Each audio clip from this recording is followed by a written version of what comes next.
Do you know what it is? The way I think of it is,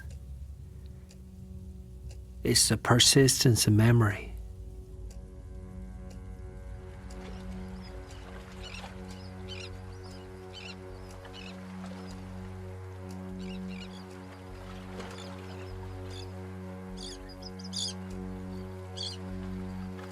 The persistence of memory, torn and restored, reimagined or reawakened. Some things are best left forgotten, and many things, for better or worse, are indeed misplaced over time. Other memories, however, linger and become memento, stories that are pieced together and generate a sense of self. And this story he'd brought into his own boarded up memento of disintegration, into his world of repetition, was a little too real.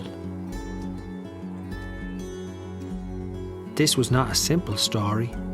These were his own memories, ones he couldn't seem to forget or rid himself of. It wasn't that he had forgotten all those things. In many ways he had surrounded himself with them, but somehow this made it all too actual again.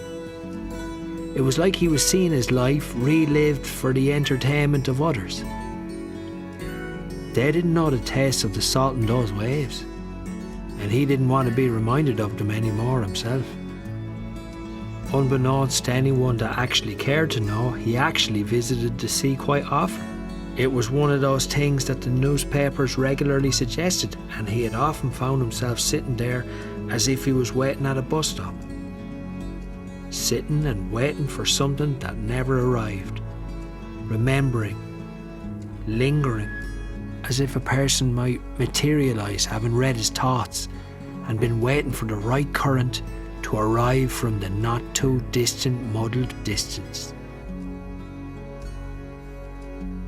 He had a sudden urge to rid himself of this entire cranking box, as if watching it sink into the depths would help to rid himself of something all too real. Something nobody, especially himself, needed to see.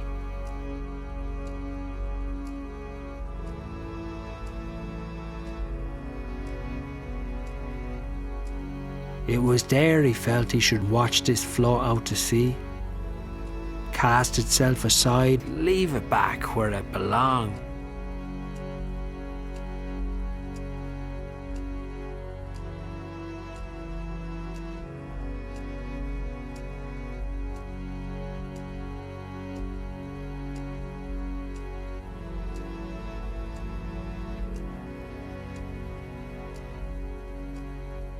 Well, sometimes a gesture like that produces its own rewards.